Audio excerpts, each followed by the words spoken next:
last thing we're going to do is install the Distributed Transaction Coordinator service, which is not required, but is often used in conjunction with SQL Server.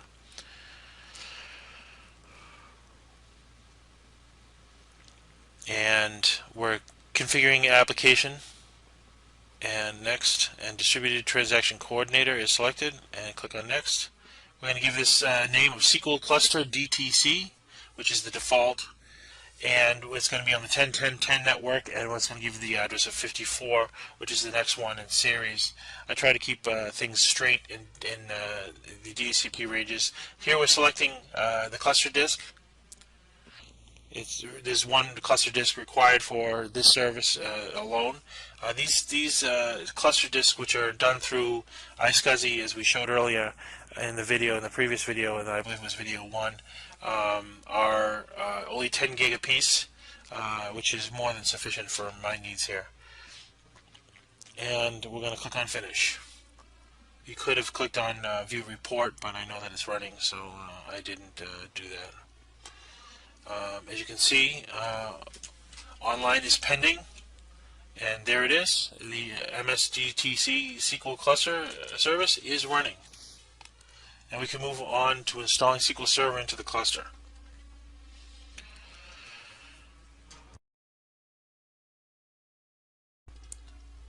Okay. Alright. Now, this brings us to a bug which is in Proxmox 2.0 because it is still in beta, which is very annoying.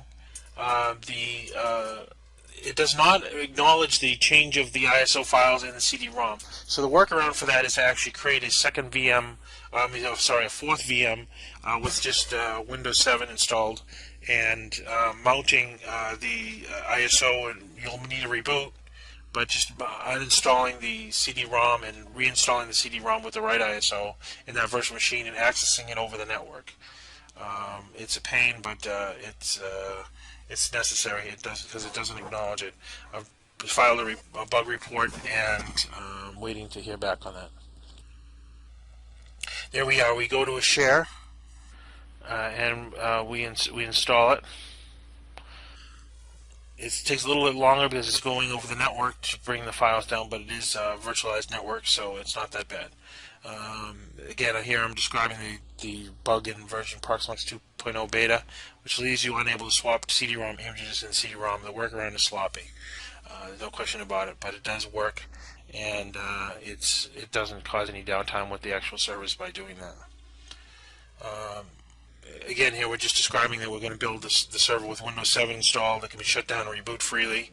Mount the CD-ROM as a VMware share so you can access it through the VM that you're working on over the network.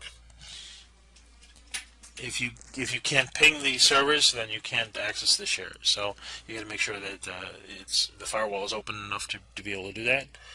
Here we're selecting the remote CD-ROM, and we're running setup.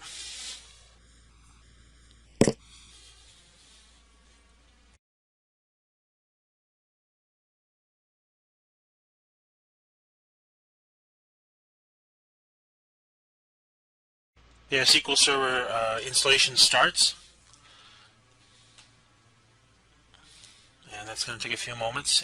And we're going to go to Planning and Server Configuration Checker and run that configuration checker to make sure that it runs. As we can see here, we passed 15, failed 3 warnings, warning 0.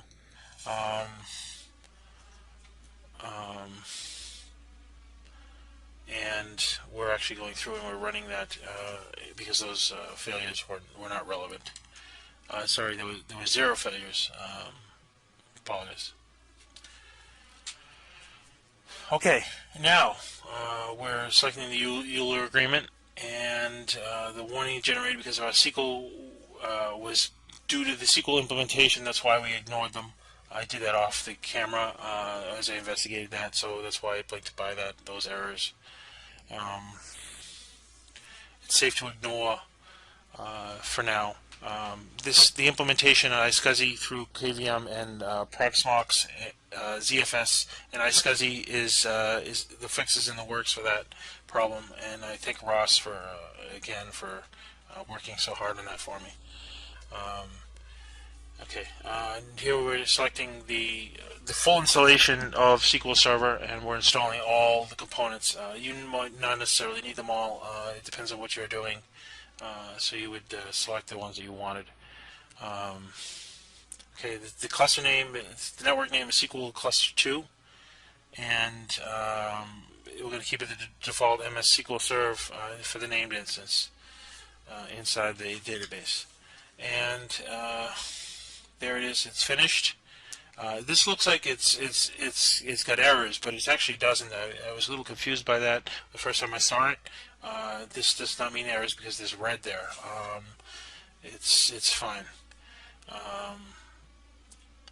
We did find a problem with the default instance name because we had already used it, so we changed that default instance name to MS SQL Server 2, and went through next and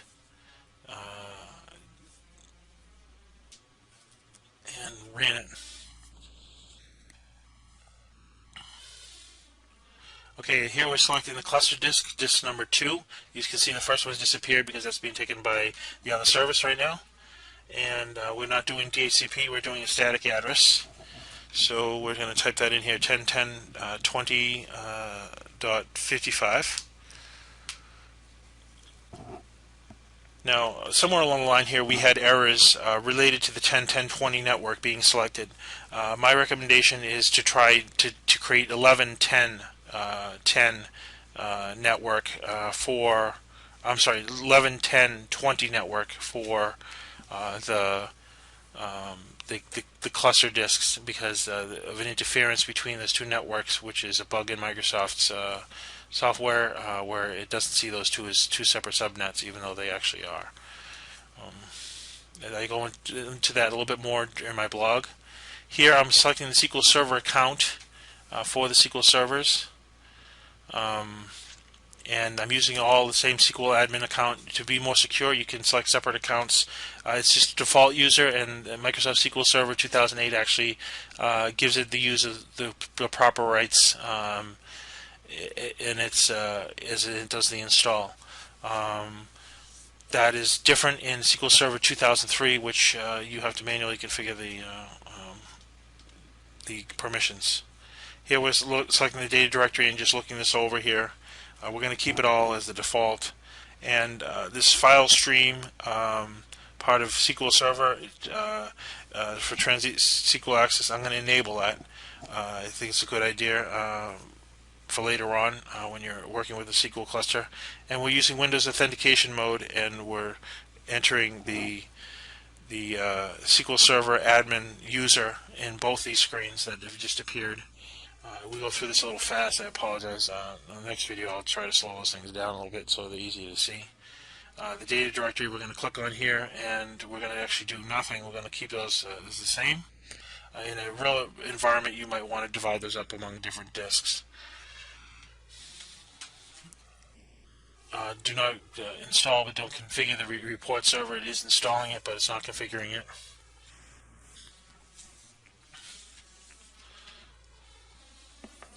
Okay, 3 updates were not applicable. 2000 file stream hotfix check, and a couple of others, they weren't relevant, so it just generated a warning there.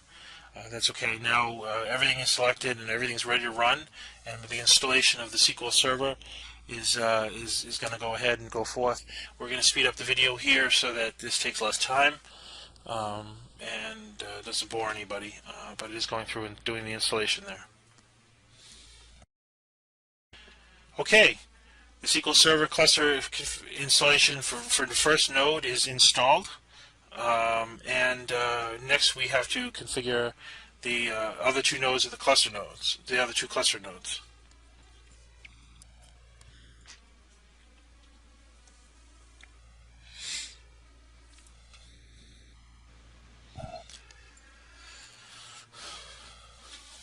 Okay, we're checking the rules as to the installation. We didn't show it, but we actually selected add node to a SQL Server failover cluster there, which is just above the dialog box that shows there. And then we're going to accept the Euler agreement terms, and we're going to process the information. Now it finds the cluster, which is good. So it's expecting those nodes to be there. It's doing a rule check right now, and give that a few moments.